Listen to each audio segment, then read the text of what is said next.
For 6 long years, she carried his pain on her shoulders. But when the billionaire finally stood on his own 2 feet, the way he repaid her was enough to break her heart in front of the whole world. The story of Clara Monroe did not begin in a ballroom filled with glittering chandeliers. It began in the back corner of a small roadside diner with the hiss of a coffee pot and the ache of bills that never seemed to stop piling up. Clara was 26, her hands calloused from endless shifts, her smile a little dimmer than it had been when her mother was alive. The medical debts left behind after her passing weighed on Clara like chains, dragging her down with every double shift and sleepless night in her one-room apartment. Her only escape was a battered notebook filled with her mother's recipes. On nights when exhaustion threatened to smother her completely, she'd run her fingers over those flour-stained pages and whisper to herself the dream she barely dared to believe in anymore one day. A bakery of my own. But dreams don't pay rent, and so she poured coffee-wiped counters and waited for a miracle. That miracle appeared one gray morning in the form of a folded newspaper left behind by a truck driver. Wedged between car ads and classified 6 words, reached out to her like a rope thrown to a drowning soul. Caregiver wanted. Live-in position. Excellent compensation. She read the line again and again. Excellent compensation. They were the sweetest words she'd seen in years. Beneath them, one more requirement: discretion essential. The address printed below was not a nursing home, nor a suburban residence.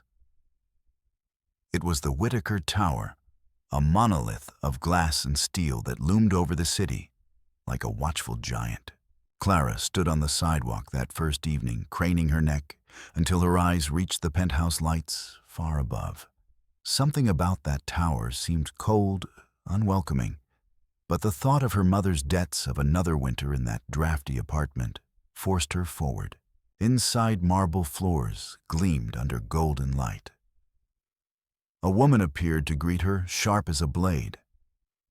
Eleanor Whitaker. Her posture was impeccable, her perfume expensive, her smile polite, but brittle like porcelain that might crack if touched.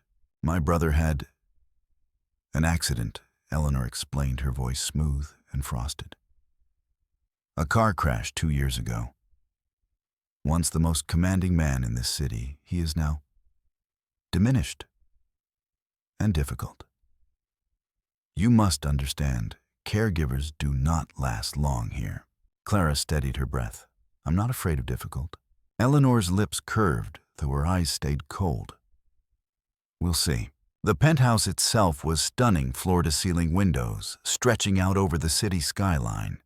But beneath the luxury lingered a stillness, a sterility that felt more like a mausoleum than a home. It was here, in the center of this silent palace, that Clara first met Richard Whitaker. Once hailed in glossy magazines as the ruthless visionary of Wall Street, he now sat slouched in a state-of-the-art wheelchair. His hair was unkempt, his jaw shadowed his eyes, an icy blue clouded by rage and weariness. So, his voice rasped, rough with disuse. Another one. Did my sister tell you how quickly they break? Or did she just wave a paycheck in front of you and hope you wouldn't run screaming? Clara stood her ground. She said it would be challenging. He laughed, a short, bitter sound. Challenging. That's her polite word for impossible. Then, with sudden violence, Richard seized a heavy leather-bound book from the table beside him and hurled it at the wall. It struck just inches from Clara's head, thudding against marble before sliding to the floor, pages splayed. The silence that followed was suffocating. Clara didn't flinch, didn't gasp. She bent, retrieved the book, straightened its pages, and placed it gently back on the table.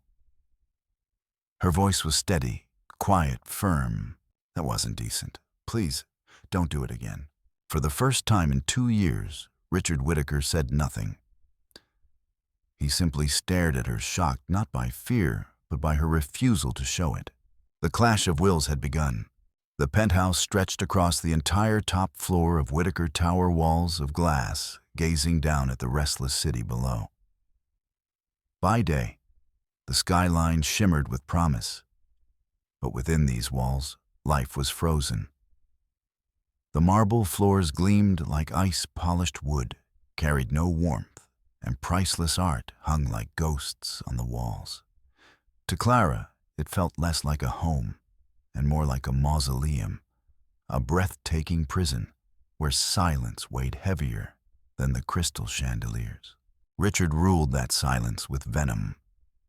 From the first dawn she spent there, he tested her patience with a precision that seemed almost sport. He mocked her second-hand shoes, sneered at her simple cooking, and spilled water across the floor, watching with cold amusement as she bent to clean it. Meals she spent hours preparing went untouched. Some nights he'd demand something else entirely, only to reject that too. 12 caregivers before you, he said one morning, his voice low and cruel, as she set down his breakfast tray. Not one lasted more than 3 months.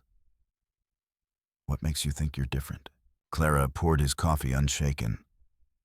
I don't. She set the cup before him with quiet steadiness. But I promised I'd do this job. That's enough. He studied her, almost disappointed she hadn't snapped back. Others had shouted, slammed doors, cursed his name. She gave him no such satisfaction.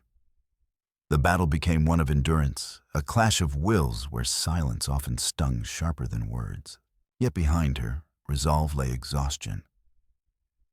In the solitude of her small room, Clara sometimes pressed her forehead against the worn spine of her mother's recipe book. She'd whisper to the empty air one day. A bakery on Main Street. A blue door. The smell of bread drifting out to the sidewalk. It was a fragile dream, one she kept alive like a candle against the penthouse's suffocating darkness. One stormy night, when the wind howled against the glass and rain streaked the windows like tears, Clara decided she could not bear the chill anymore. She slipped into the sleek, unused kitchen, its counters too polished to have known real cooking. She gathered flour, sugar, cinnamon, simple things, and began to bake. The oven filled the sterile air with a scent of warmth, of childhood, of comfort that money could never buy. When the cookies were ready, she placed a small plate and a glass of milk on the table beside Richard. He turned his wheelchair slightly, his jaw tense, his voice sharp. I didn't ask for this. I know, Clara replied softly, but storms don't last forever. Sometimes a cookie helps. She left the plate and retreated without another word. Hours later, when she passed through the room again, the plate was empty. He never mentioned it, neither did she. But the next time thunder rolled through the city, she baked again. It became a quiet ritual. Twice a week, the cold penthouse surrendered briefly to the smell of muffins or lemon bread. Richard never admitted to enjoying them, but the empty plates spoke loudly enough. Nights brought new battles. Clara woke often to the sound of Richard's nightmares, low cries that broke into guttural shouts, the terror of screeching tires and shattering glass still alive in his mind. At first, he ordered her out when she entered, fury masking fear. But she didn't leave. She stayed in the doorway, silent, until his breathing slowed. The second time, she brought water. The third, she pulled a chair into the shadows of the room and sat until his trembling eased. By the 6th month, her presence had become part of his restless nights, though he never spoke of it by morning. The insults were still there, sharp and practiced, but their edges had dulled. He no longer spilled water for the sake of watching her clean. And though the silence of the penthouse still pressed in like stone walls, Clara sensed the faintest of cracks forming in its armor. The gilded cage had 2 prisoners now, and slowly, imperceptibly, it was beginning to change them both. The first time Clara met Dr. Franklin Hayes, she thought he looked more like a retired prize fighter than a physician.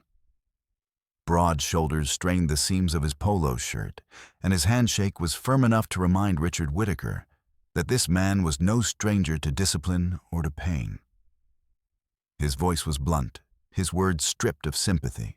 Walking again is nearly impossible. He told Richard on their first day together, his eyes steady as tone, merciless. Your nerves are damaged. Your body has forgotten itself. But there's a whisper of signal in those legs. If you want to chase that whisper, it will be the hardest fight of your life. It will feel like torture. You'll curse me and you'll curse yourself. But if you want that miracle, we start today. Richard's blue eyes flared pride sparking against despair. He hesitated only a moment before growling, "Let's begin." The therapy room, once an unused studio on the penthouse's lower level, was transformed into a place of battle. Machines hummed, cables stretched taut. A treadmill stood beneath a harness system designed to hold Richard's weight. Electrodes were placed along his legs, ready to jolt muscles that had slept for years. The first session was brutal. Richard gritted his teeth as the current surged, forcing his legs to twitch against their own refusal. Sweat poured down his pale face, his hands gripping the bars until his knuckles turned white. Minutes dragged like hours. Then, with a guttural roar of frustration, he shoved the harness off, shouting, "Enough, I can't do this." But Clara was there, standing firm at his side. No pleading, no pity, just quiet, unshakable resolve. "You did 10 minutes yesterday," she said. "You'll do 15 today." His eyes blazed. "I can't." "Yes, you can," she answered, calm as stone. "I'll be right here." Something in her certainty pulled him back to the fight. Again and again he fell. Again and again she anchored him with those same words. "I'll be right here." Weeks stretched into months. Therapy became war. The treadmill hummed with effort. The smell of sweat and antiseptic filled the room. Richard's voice, once used to command boardrooms, now shouted curses into the stale air. He raged at his legs, at fate, at himself, and Clara never flinched. She massaged aching muscles, prepared protein shakes, wiped sweat from his brow when he was too proud to ask. She counted the seconds, pushed him further, and celebrated each twitch of a muscle as though it were a victory at sea. Slowly, the fortress of his bitterness began to crack. On long evenings after therapy, Richard found himself speaking aloud at first, in short, sharp bursts, then in measured confessions. He spoke of his love for sailing the salt wind on his face, the thrill of racing across open waters. He admitted to the reckless, high-speed challenge against a rival that ended in twisted steel and shattered glass. He revealed the suffocating weight of being heir to the Whittaker fortune, of endless expectations, and a family that measured love only in profit margins. Clara listened, her eyes steady, her silence kind. And when he asked about her life, her voice softened. She described the bakery she dreamed of, blue doors that would welcome every stranger, shelves lined with warm loaves and golden pies. She painted the smell of cinnamon drifting onto Main Street, the little bell above the door jingling with every customer who came not just for bread, but for a taste of comfort. Richard didn't scoff. He didn't mock. He listened, really listened. And for the first time in years, Clara felt as though her dream had been spoken into air that might actually carry it somewhere. The turning point came one crisp autumn afternoon. After months of agony, the braces were strapped to his legs. Dr. Hayes steadied the harness as Richard, trembling, pushed himself upright. His arms shook, his jaw clenched, sweat beaded across his forehead. Clara's hand hovered near his back, steady but not holding him, Easy, Hayes warned. But Clara leaned closer, her voice calm, sure. "You've got this, Richard." With a groan, he shifted forward. One step. His right leg dragged, but it moved. Then another, the brace locking into place, his body swaying like a tree in storm winds. Each inch was a battlefield. Each heartbeat a war. And then, against every cruel prediction, Richard Whittaker stood on his own 2 feet. Clara's eyes burned. Tears welled hot and overwhelming. She wanted to cheer, to cry out, but she forced herself silent. She brushed the tears away quickly, unwilling to steal the triumph from him with her sentiment. Richard looked forward, not at her breathing hard, but standing tall. For the first time in 6 years, the man who had been caged in his own body had taken a step toward freedom. And in that quiet, fragile moment, Clara knew the battle was far from over, but they had just won their first victory. By the time Richard could stand with braces, the penthouse felt different. No longer a silent tomb, it hummed with a new energy: phone calls from division heads, emails from lawyers, murmured meetings behind closed doors. For Clara, who had spent years fighting his battles at night, it was a strange kind of loss. She had helped bring him back to life, but now life was pulling him away from her. It began with visits from Eleanor. She no longer appeared alone. At her side was Charles Vance, a man whose polished smile never touched his calculating eyes. A high-priced attorney and Eleanor's husband, he wore his confidence like an expensive suit, slick, immaculate, and meant to impress. They swept into the penthouse with the entitled ease of people who believed it was theirs by right. They sat across from Richard, offering updates on the company board, all while speaking to him in the sing-song tones reserved for the fragile. "You shouldn't strain yourself with details," Richard Eleanor crooned, patting his arm as though he were a child. "Just focus on resting. Charles and I have everything under control." Richard's jaw tightened. His fingers gripped the head of his cane until his knuckles whitened. Clara, standing silently near the wall, saw the flicker of rage in his eyes.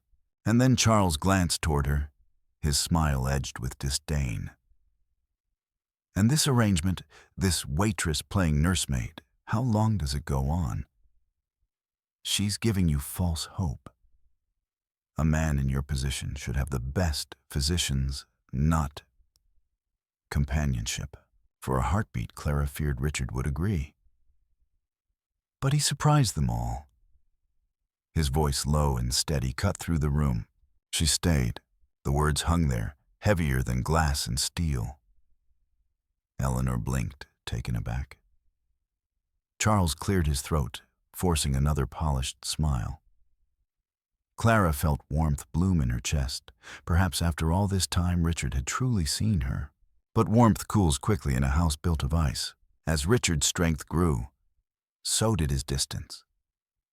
The phone calls multiplied. The office, once a quiet corner where Clara read while he brooded, was now locked, filled with the voices of executives.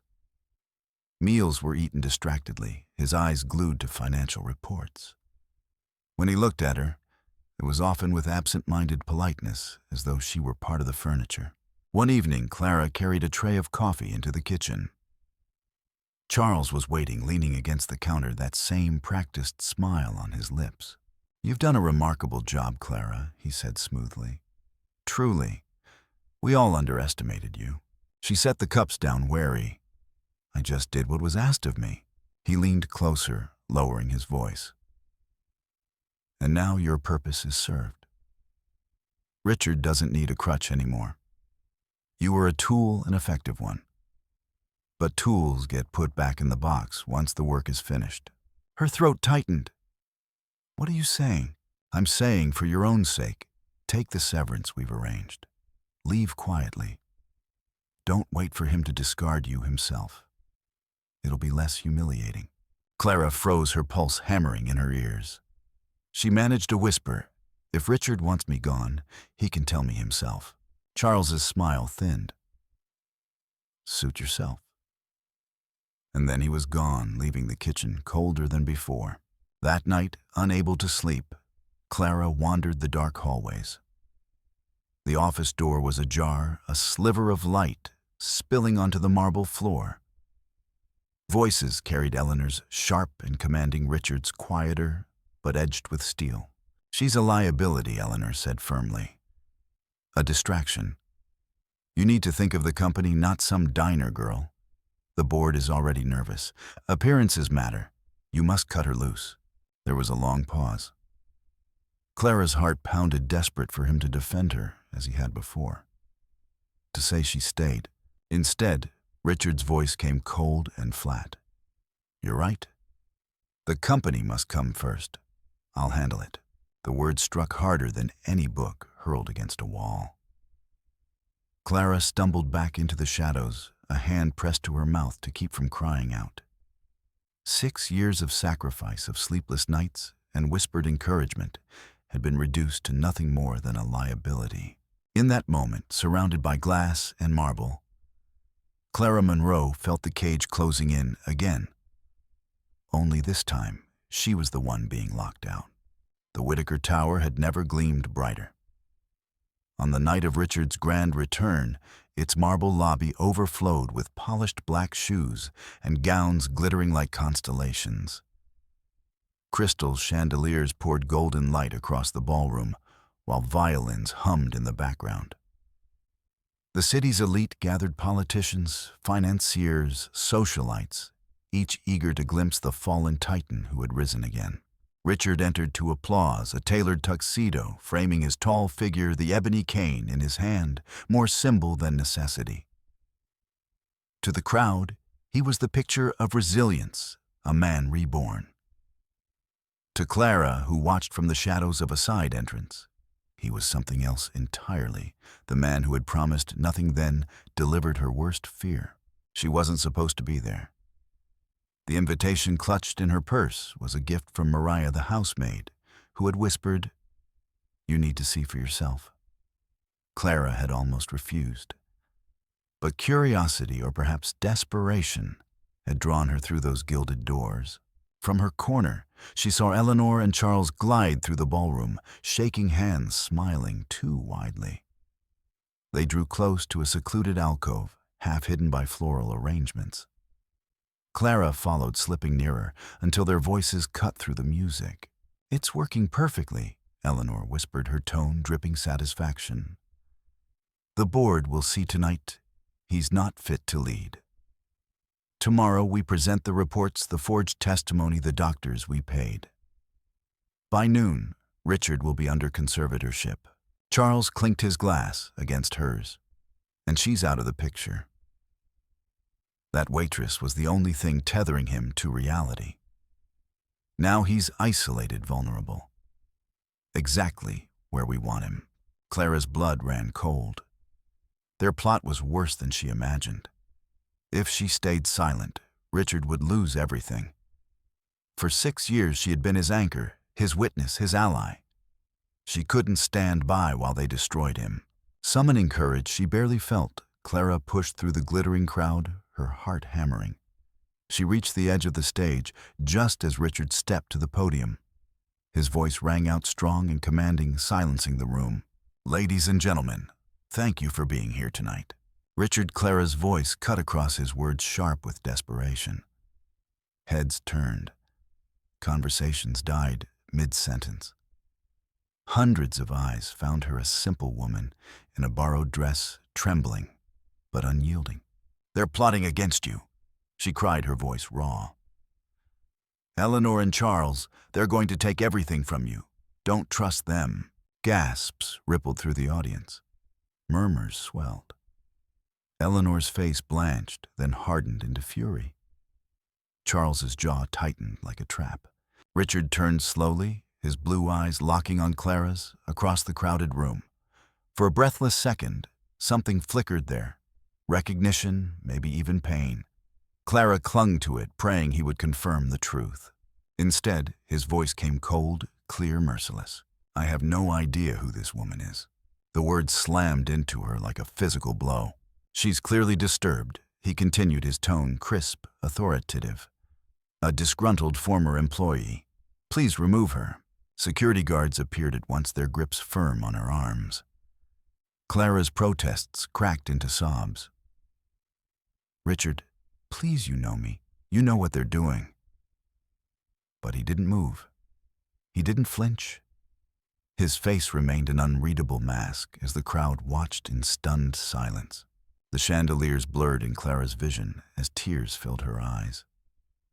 She was dragged across the marble floor, her heels scraping, whispers chasing her like daggers. Hysterical. mad, pathetic. She kept her gaze fixed on him, begging for a sign that this was anything but betrayal. But Richard Whittaker stood tall at the podium, his jaw set, his eyes cold. He turned away before she vanished through the ballroom doors. Outside, the night air struck Clara like ice. The city lights burned bright, indifferent to her ruin. She had given 6 years of her life to him, endured his rage, carried his pain, dreamed his victory as her own. And now, in front of the whole world, he had cut her down with a single sentence. I have no idea who this woman is. The humiliation was complete, the heartbreak absolute. And inside the tower, the crowd roared with whispers as Eleanor and Charles smiled like victors in a war Clara never stood a chance of winning. The ballroom fell into a suffocating silence the moment Clara's cries were silenced by the heavy doors. All that remained was the echo of her voice, ricocheting through the stunned crowd. Richard stood at the podium, his expression a marble mask, his cane steady at his side. Eleanor and Charles hovered close faces glowing with false sympathy, their eyes glittering with triumph. For a breath, it seemed the charade was complete. Then Richard tapped the microphone once, twice. The massive screen behind him, until now showing only the Whittaker Industries logo, flickered to life. Static hissed. Then, clear as a bell, Eleanor's voice filled the gilded room. The board will see tomorrow he's unfit. By noon, Richard will be under conservatorship. Gasps erupted. Heads turned toward Eleanor, who stood frozen, her champagne flute trembling in her hand. Another voice. Charles, unmistakable. She was the only tether he had to reality. Now that she's gone, he's vulnerable. Exactly where we want him. The room exploded with murmurs. Journalists scribbled furiously, cameras turned, capturing every twitch of panic on Eleanor's face. Charles's smile collapsed into ash. Richard's voice cut through the chaos, cold and unrelenting. Did you think me blind? That after 6 years in a cage, I would not learn to see the vipers in my own house? He pressed a button on the podium. Another recording began their conversation in the office at the very words Clara had overheard. She's a liability, a distraction. Eleanor's voice rang out damning and shrill. You're right. Richard's recorded voice answered. The company must come first. I'll handle it. The audience shuddered. Eleanor's hand flew to her mouth. Charles staggered back a step, his polished mask shattered. Richard leaned forward, his gaze sweeping the room. His next words carried both steel and sorrow. I knew Clara was listening that night. I knew you wanted me to discard her to prove I was still your puppet. I had to play the part. I had to be cold, distant, ruthless, so you would reveal your hand. He paused, the weight of his confession hanging in the air. Pushing her away was the hardest thing I have ever done. Tonight, I broke the heart of the only person who believed in me, because it was the only way to set this trap. The crowd was silent now, every guest caught between awe and unease. Richard straightened, fire burning in his eyes. And while you smirked and schemed, I replaced every household staff member you bribed with private investigators. Every word you spoke in this tower for the last 48 hours has been recorded. Every plan, every forgery, every conspiracy. It is no longer your word against mine. It is fact. He gestured to the back of the hall. 2 uniformed officers stepped forward, their presence commanding instant respect. I believe Richard set his tone like a gavel, striking. These gentlemen are here for you. The ballroom erupted. Guests pulled back in shock as the officers advanced. Eleanor tried to speak, but her voice cracked under the weight of her own downfall. Charles raised a hand as though to argue, but the cuffs snapped closed around his wrists before the first word escaped. Flashes popped as photographers captured the fall of the Whittaker dynasty's would-be usurpers. Gasps turned to murmurs, murmurs to a storm of scandal that would fill headlines by morning. Richard, however, did not bask in the victory. He remained still at the podium, his chest rising and falling with deliberate control. The applause that trickled through the hall barely reached him. His gaze was fixed on the doors where Clara had been dragged, his mind no longer in the room. She stayed, he whispered under his breath. Too quiet for the microphones, but loud enough for his heart. He left the stage without ceremony, ignoring the sea of guests, clamoring to shake his hand, ignoring the flash of cameras, desperate for another angle. He gripped his ebony cane, every step a reminder of battles fought, of pain endured. Yet none of it compared to the emptiness clawing inside him now. While justice had been served, Clara was gone.